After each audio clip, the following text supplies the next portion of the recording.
Timnas Indonesia U17 bermain imbang melawan Australia U17 di kualifikasi Piala Asia U17 2025 di Stadion Al-Ahmadi, Kuwait, Minggu 27 Oktober 2024. Atas hasil tersebut, Indonesia harus masuk di klasemen 5 runner-up terbaik di antara 10 grup kualifikasi Piala Asia 2025.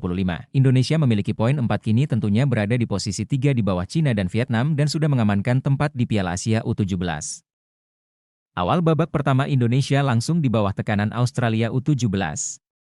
Namun tim muda Soceros itu masih berhati-hati dalam melakukan serangan ke skuad Garuda Muda. Menit ke-12 Indonesia mendapat peluang emas melalui Muhammad Zahabi Goli.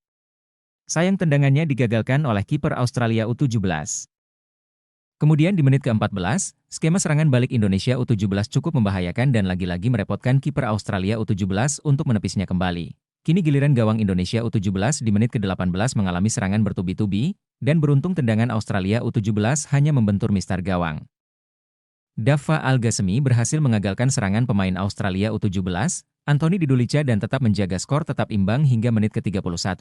Beberapa menit berikutnya Indonesia U17 juga memiliki peluang setelah Goli dijatuhkan di depan kotak penalti Australia U17.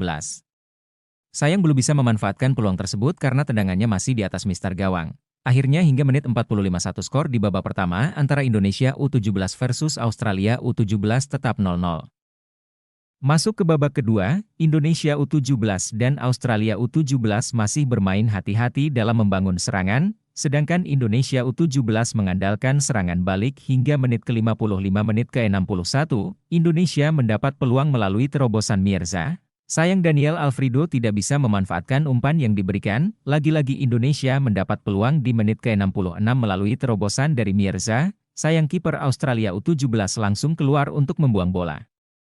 Australia U17 hingga menit ke-75 bermain cukup hati-hati dengan serangan balik dari Indonesia U17. Akhirnya tim asuhan Bradley Maloney hanya bermain penguasaan bola dengan saling oper bola di tengah lapangan saja. Sedangkan Indonesia U17 masih menunggu karena tidak ingin memberi celah kepada Australia U17 untuk menyerang. Hampir sekitar 20 menit tepatnya sampai menit ke-89, kedua tim bermain tidak ingin mengambil risiko karena secara perhitungan bisa gagal untuk melaju ke Piala Asia U17.